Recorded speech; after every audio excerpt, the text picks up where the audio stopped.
Alors, merci d'être présent aujourd'hui au Musée Fabre pour l'ouverture ce soir de cette exposition autour de la donation, l'achat et la donation de Christian Jacquard.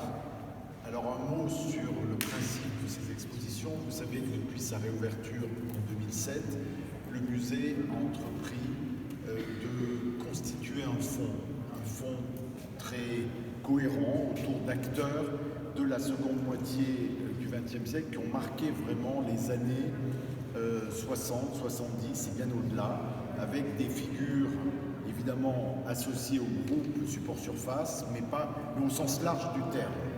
Et on a noué des relations privilégiées avec toute une génération, et cette relation a débouché sur le choix, à chaque fois, d'un ensemble d'œuvres. Et on voulait vraiment constituer un ensemble d'œuvres pour bien comprendre, même si on ne visait évidemment pas à l'exhaustivité, mais bien comprendre le parcours de l'artiste et toujours dans sa diversité. Et à chaque fois, on a publié un catalogue pour montrer ces ensembles, par exemple il y a quelques années avec Pierrette Bloch, avec Dominique Gauthier, avec beaucoup d'artistes et bien d'autres dans le passé, mais c'est une collection qu'on a créée avec les éditions Snook pour qu'il reste une mémoire, bien sûr, de ces ensembles qui, dans le futur et dans les perspectives de l'agrandissement du musée, comme vous savez, à horizon 2028, nous récupérons un plateau d'environ 850 mètres carrés et ce plateau sera consacré à l'art contemporain, et donc ce plateau permettra des accrochages, des salles monographiques, mais aussi des renouvellements d'accrochages avec toute cette collection qui a été constituée depuis ces 20 dernières années et singulièrement depuis une quinzaine d'années. Voilà, donc Christian Jacquard, que je remercie de sa présence aujourd'hui, a pu être associé avec Maud Marron, qui est commissaire d'exposition, à ce choix. Alors, il partage son temps entre Paris et Saint-Jean-du-Gard, ce qui a facilité, en particulier pour les très grands formats que vous voyez derrière moi et derrière vous. Bien sûr, il a fallu ouvrir et dérouler un certain nombre de choses qui étaient conservées depuis souvent assez longtemps dans l'atelier, et on a pu voir et dérouler en pleine lumière beaucoup de ces toiles qui avaient gardé une très très grande fraîcheur d'ailleurs, parce qu'elles étaient vraiment intactes depuis la date de création, et on a pu donc aussi non seulement regarder le petit mais le grand, puisque vous verrez dans la donation il y a vraiment tous les formats, toutes les techniques aussi, et on y a associé un fond graphique très important. Donc une quarantaine d'œuvres, donc 41 je crois très exactement, depuis 1970 jusqu'à 2017, donc vous voyez que c'est extrêmement large au niveau de la représentation du travail de Christian Jacquard. Alors ce qui est important aussi, et c'est pour ça qu'on a tenu à faire entrer Christian dans les collections du Musée Fabre, c'est le son qu'il fait entendre dans sa génération. Alors on a souvent dit qu'il était évidemment associé au groupe Support Surface, mais vous savez, le groupe Support Surface, ça ne veut pas dire grand-chose quand on voit le caractère éphémère finalement de ce groupe qui est souvent lié à quelques manifestations, et après le groupe s'est évidemment distendu, même dissous, souvent pour des raisons d'ailleurs politiques. Mais alors Christian a été associé quand même souvent à ce groupe, par exemple en 98, quand il y avait une exposition organisée par le Centre Pompidou, je crois que c'était une exposition itinérante, vous en faisiez partie. Dans l'exposition de Nîmes en 2017, vous étiez aussi associé, donc au Carré d'Art de Nîmes, donc il y a finalement pas si longtemps. Donc c'est vrai qu'on vous a parfois, mais il y a d'autres personnalités un peu de cette génération, comme François Rouen finalement, qui est lui aussi un peu à la marge, qui a souvent été inclus dans ce groupe, ou même Donny Grand, que nous allons honorer dans quelques semaines au Musée Fabre, c'est un petit peu la même chose. Mais ce qui est important, c'est de voir finalement la singularité aussi de votre trajectoire, votre formation, et ça vous en reparlerez, Christian, parce que je crois que c'est très important de voir, de bien cerner votre activité à la fin des années 50 et dans les années 60. Et puis aussi d'autres centres d'intérêt, d'autres préoccupations, pour par exemple tout ce qui est l'empreinte, mais aussi les fossiles, votre intérêt très grand aussi pour la préhistoire, que d'ailleurs que vous partagez avec Claude Viala, qui a aussi s'est beaucoup intéressé à la préhistoire au début de sa formation. Voilà, donc c'est ce son un peu différent que vous faites entendre dans cette mosaïque de personnalités qui appartiennent de près ou de loin à la même génération que vous. Et je crois que cet ensemble vraiment démontre et dit quelque chose de différent dans toutes ces œuvres qui ont été rassemblées ici. Et le fond qui est maintenant constitué est vraiment un des plus significatifs des musées de région français, avec évidemment celui de Saint-Étienne par exemple, Grenoble, Saint-Étienne, qui ont été aussi constitués au fil des années par Bernard Cesson ou par Serge Lebrun. Voilà, donc je ne serai pas plus long, je laisserai la parole. Après, nous allons bien sûr visiter l'exposition et dialoguer avec Christian, parce que nous avons la chance de l'avoir ici, donc évidemment on ne va pas parler à sa place, mais peut-être Maud, vous voulez rajouter un mot avant qu'on commence? Oui, bonjour à tous. Donc, juste pour compléter, ensuite profiter de la présence de l'artiste pour qu'il nous parle plus précisément de son travail. Peut-être sur la manière dont ce fonds a été constitué et puis présenté au sein des espaces. Donc là, vous voyez, on commence ici dans le grand atrium Richier. On a présenté notamment les toiles de très grand format, dont beaucoup sont réalisées notamment dans les Cévennes, à Saint-Jean-du-Gard, dans un rapport très fort aussi au paysage environnant. Les sculptures, qui font également partie depuis les années 70, autour de ce que l'artiste appelle, avec aussi beaucoup d'humour, le concept supradodal, donc tout ce travail autour du nœud, le fait de nouer. Donc vous allez vite le comprendre, le travail de Christian Jacquard, c'est un travail qui s'appuie sur vraiment qui approfondit la question centrale des énergies premières, que sont celles notamment de la combustion, du feu. On a vraiment un peintre sans pinceau qui travaille avec ce phénomène fascinant du feu. Et l'autre axe, c'est bien sûr la tension avec la question de l'énergie comprimée, qui est celle notamment des nœuds et que vous pouvez voir ici dans deux installations sculpturales, Garden Party, les outils du jardin, et puis le délassement du peintre ici, qui est l'œuvre la plus récente du fond, qui date de 2017. Donc dans cette grande salle, l'idée était donc de présenter les pièces de grand format, mais également justement de relier de manière d'imbriquer très fortement ces deux axes du travail de Christian Jacquard autour des nœuds et autour donc, de la compression de l'énergie et de l'autre côté sa dissipation à travers le feu. Et donc c'est pour ça que vous voyez notamment ici des couples qu'on appelle les nœuds sauvages, une sorte de diptyque où justement il y a cette interpénétration du nœud et du feu. On le voit très bien ici, mais Christian Jacquard vous en dira plus. Ensuite, on va monter au premier étage, il y a 4 salles, où on pourra aussi voir les œuvres des tout débuts des années 70 de Christian Jacquard. On verra aussi tout un ensemble de papiers, d'œuvres graphiques. Mais pour ne pas l'oublier, et si vous avez le temps aussi après d'y repasser, dans la salle juste à côté, il y a un film, parce que justement la pratique de Christian Jacquard est très diverse.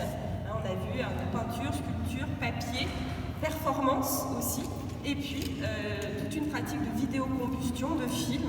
Et donc là, si vous avez le temps d'y passer, c'est un film qui a été tourné sur l'île de la Réunion, dans une usine sucrière désaffectée, où l'artiste met en 12 séquences le feu à cette usine. Voilà, donc n'hésitez pas aussi à prendre le temps d'observer ce paysage et puis ces intérieurs qui sont enserrés par les flammes. Maintenant, je vais laisser la parole à Christian Jacquard. Merci.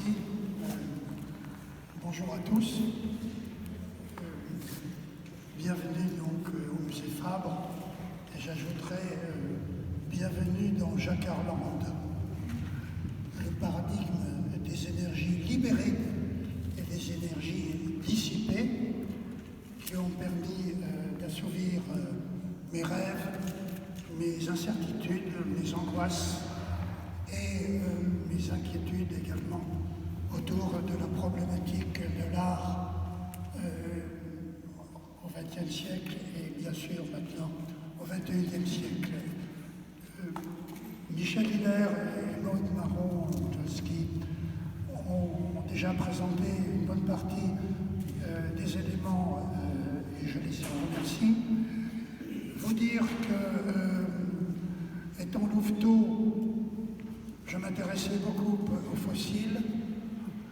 Mes parents m'ont mis dans un collège dans lequel je suis resté plus de 7 ans. J'ai eu le temps donc de bourlinguer dans un ruisseau où se trouvaient des fossiles, dont j'ai fait la collection. Et je ne me rendais pas compte à cette époque-là que je serais beaucoup plus tard interpellé par la trace fossile. Et étant louveteau, je me suis beaucoup intéressé et initié au feu de camp. Et donc vous comprendrez comment, de nombreuses années après, tout cela est remonté et m'a permis de me construire autour de la trace, de l'empreinte, et d'autre part de l'énergie du feu. Voilà l'origine finalement de cette façon dont ce paradigme s'est construit au fil des années, avec plus ou moins de bonheur, puisque vous pouvez vous en douter, faire des nœuds, ce n'est pas toujours aisé, surtout quand on en a une pratique compulsive. Et donc, se demander pourquoi finalement faire tant de nœuds pour en arriver à construire une œuvre qui tourne autour de cette problématique du nouage et de la combustion, de l'émission. C'est pour ça que je dis que nouer, brûler est une façon d'aborder deux axes extrêmement différents, antinomiques et pourtant concomitants, quand on réfléchit comment, dans un temps lointain, dans un temps géologique, la planète et le vivant se sont construits autour de l'énergie et d'autre part cette énergie qui s'est nouée et qui a produit finalement notre temps sidéral. Donc vous voyez qu'il y a cet aspect géologique du temps et d'autre part la façon dont l'organique qui nous habite s'est construit. Savoir comment le microbiote qui fabrique de l'énergie remonte au cerveau et le cerveau qui pense et qui progressivement invente notre existence. Donc voyez-vous, j'essaie de faire ce parallèle entre l'organique et les pratiques, les deux éléments qui sont donc la pratique des nœuds et la pratique de la combustion, comment l'œuvre s'est construite et a fabriqué ce que j'appelle le jacarland. On va peut-être peut-être une question. Tout à l'heure, j'évoquais un peu votre parcours singulier dans les années 50, années 60. Peut-être nous dire un mot de ce qui vous a occupé dans ces années-là, qui est quand même, à mon avis, important, ces accointances avec l'imprimerie, d'une certaine manière, qui est quand même une caractéristique aussi de votre... Quand on voit les premières toiles qu'on verra là-haut avec ces empreintes, c'est quelque chose qui, à mon avis, est assez singulier. Oui, là, je vous ai parlé de l'enfance, on va dire l'enfance de l'art. Et maintenant, on peut rebondir sur ce que Gérard vient d'évoquer. C'est que, après avoir été à l'école des Beaux-Arts, je me suis beaucoup interrogé sur la manière dont j'allais aborder le statut d'artiste. Et ça a pris quand même beaucoup de temps. Et donc, je me suis embauché dans une imprimerie typographique. Et au cours d'une douzaine d'années, j'ai pu expérimenter tout ce qui est du domaine du transfert, de l'impression, et également des encres typographiques, des encres d'imprimerie, chose extrêmement importante puisque j'ai toujours eu un malaise devant le tube de peinture et le fait d'employer de l'encre en boîte, de l'encre d'imprimerie, j'avais beaucoup plus d'aisance puisque le tube de peinture finalement m'associait à la posture de peintre, ce dont je ne me rendais pas compte ou je n'avais pas envie d'être associé à ce statut d'artiste peintre, ce que je revendique maintenant, beaucoup plus que d'être un performeur ou un installateur, je revendique beaucoup plus ma posture d'artiste peintre, et que ce soit donc le délassement du peintre avec, vous pouvez remarquer, la dérision et l'ironie de l'œuvre, puisque il s'est trouvé qu'à un moment donné, je faisais des petits boulots et j'étais un peintre en bâtiment. Et finalement, ces brosses sont des brosses de peinture en bâtiment plus que des brosses d'artiste peintre. Mais je trouve que c'est intéressant d'associer justement la peinture en bâtiment au statut de l'artiste peintre, puisque le peintre de Chevalet travaille de façon frontale et souvent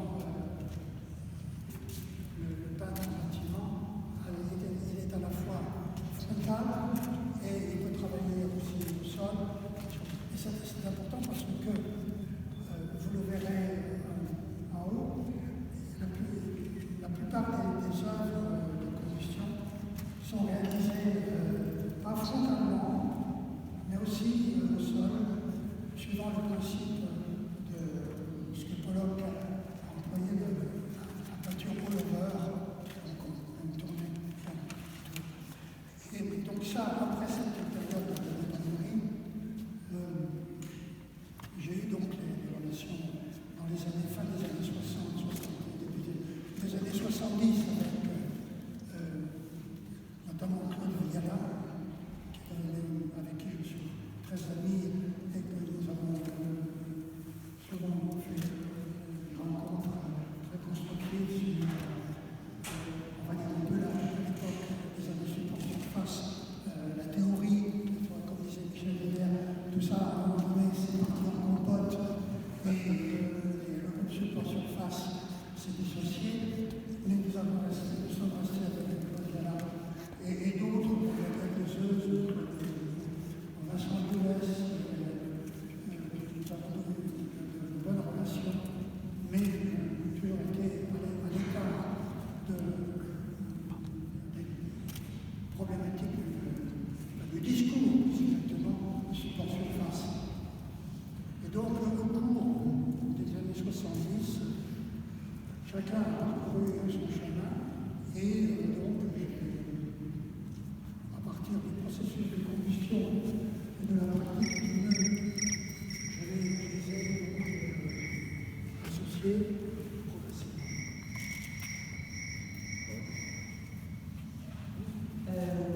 Je pense que cet aspect technique qui m'intéresse beaucoup aussi, comme on a pu faire des visites un peu avec le public, avec les agents du musée. Peut-être aussi vous pourriez dire un mot sur la manière dont vous procédez, notamment sur ces coupes de sauvage, expliquer un petit peu votre processus. Lors de la pratique du nouage, je suis passé à une autre période du nœud sauvage. Au moment où je me suis intéressé à la manière dont les mathématiciens tentaient de mettre en équation les nœuds. Et pour les mathématiciens, le nœud, c'est surtout un croisement. Et à partir de ce croisement et des textes sur la mise en équation faite par ces mathématiciens, je pensais que ce serait intéressant de de mettre à plat le nœud sauvage et de le réaliser à l'aide de cette matière, ce comburant qu'est la mèche lente. On va peut-être s'approcher de l'œuvre, si vous voulez. Oui.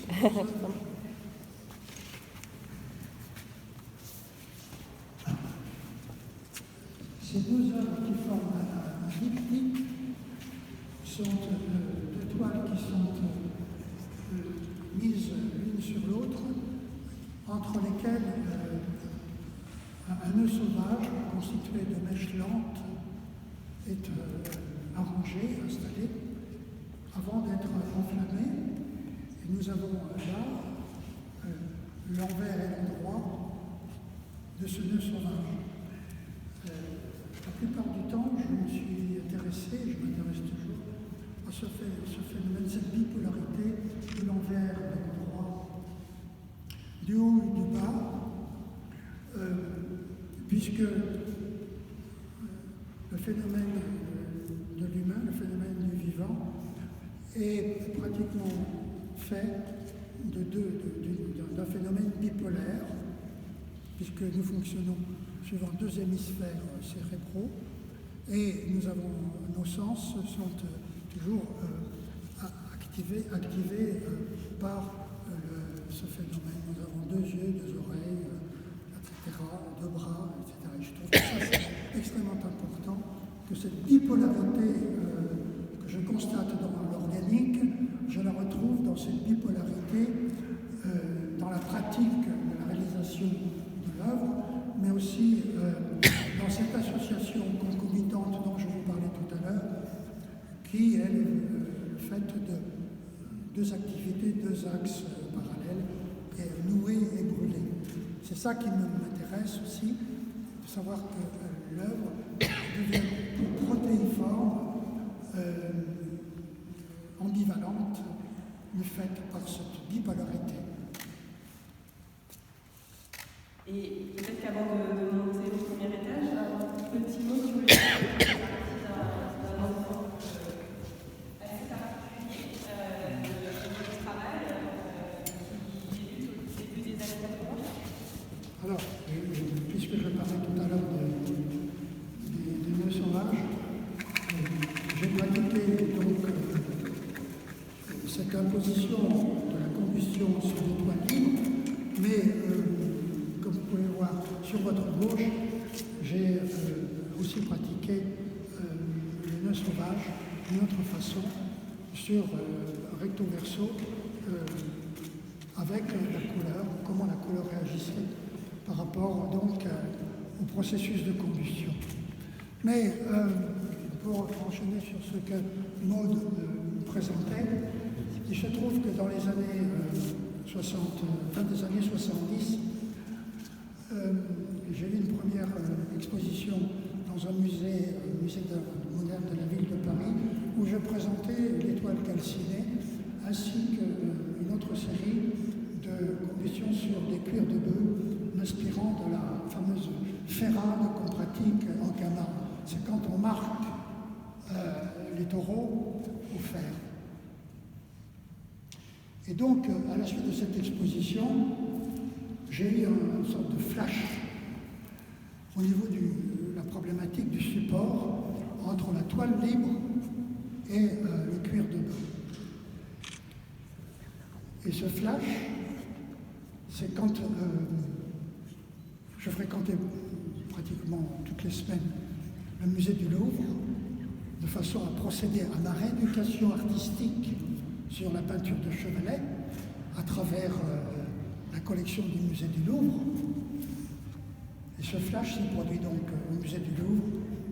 Je me dis, mais finalement, si j'emploie comme toile libre une toile de coton ou autre, c'est un support, comme le nœud peut être un support, et donc la peinture de Chevalet, telle qu'elle existe, et qu'elle est anonyme, qu'elle n'est pas signée, elle pourrait être un support. Et du coup, je me suis mis en quête de la recherche de toiles de Chevalet anonymes, ferraille ou dans les marches de puce. Et c'est ainsi que, parallèlement à ce flash, puisque je lisais aussi Marcel Duchamp, je m'intéressais beaucoup, et je m'intéresse toujours beaucoup à Marcel Duchamp. Marcel Duchamp, un jour, a déclaré « Prenez un Rembrandt comme planche à repasser ». Et ça m'a beaucoup interpellé. Je me dis, mais il parle d'un Rembrandt, mais il parle d'une signature. Mais moi, je parle d'un support. C'est ainsi que j'ai pris des toiles de chevalet anonymes, non signées, récupérées dans les foires à la ferraille, et qui m'ont servi de support pour, arranger un réseau de bifures sur les iconographies de ces toiles de chevalet. Et ces bifures, en définitive, puisque les toiles, vous remarquerez qu'elles ne sont pas signées, elles sont référencées et documentées au dos de l'œuvre, la bifure, ici, est une forme de signature qui m'a renvoyé à mon enfance, quand on m'apprenait dans un cahier d'écolier à faire des barres le plus droit possible. Et toute cette série d'anonymes calcinés sont toutes biffées, et cette biffure, c'est finalement la signature de l'artiste. Et donc, dans cette série des anonymes calcinés, il y a plusieurs typologies. Il y a les portraits, il y a les scènes religieuses et païennes, il y a la série des académies, et en ce qui concerne les anonymes du XXe siècle, la série des calicots de stars qui servaient comme publicité dans les anciennes salles de cinéma à l'entrée. Vous vous souvenez, maintenant ce sont des affiches. Et il y avait donc dans la périphérie de Paris des ateliers de peinture où des peintres qui ne signaient pas ces calicots étaient employés. Ils projetaient donc une diapositive du portrait des acteurs de cinéma sur des calicots, et chaque peintre avait sa spécialité. L'un était spécialisé pour réaliser les tons chers, d'autres dans les drapés, d'autres dans les vêtements. Et j'ai pu acquérir de ces calicots de stars pour clôturer cet ensemble d'anonymes qui en fait couvre 4 siècles, puisque le premier tableau que j'ai trouvé en marché aux puces, et c'était très très émouvant, et il est reproduit dans le catalogue de l'exposition de la collection ici, c'était une scène famille, un tableau qui était dans un caniveau en lambeaux, qui était dans un papier journal. Et quand j'ai vu ce tableau, j'étais très très étonné parce que il avait été poinçonné, poignardé. Vous le verrez dans le catalogue, les yeux de Joseph ont été poignardés, Marie et l'enfant Jésus également. Et c'est quand même un tableau extrêmement émouvant et très, très emblématique de cette inquiétude que j'avais autour des anonymes calcinés et du support du tableau de Chevalet, puisque avant moi, finalement, des anonymes avaient poignardé ce tableau. Donc vous voyez, il y a eu une espèce de boucle qui s'est refermée entre cette Sainte Famille et la manière dont l'artiste, après, a biffé tous les tableaux de Chevalet. Merci. Merci. Donc, je vous invite à monter au premier étage. Oui. Suivre, on va passer par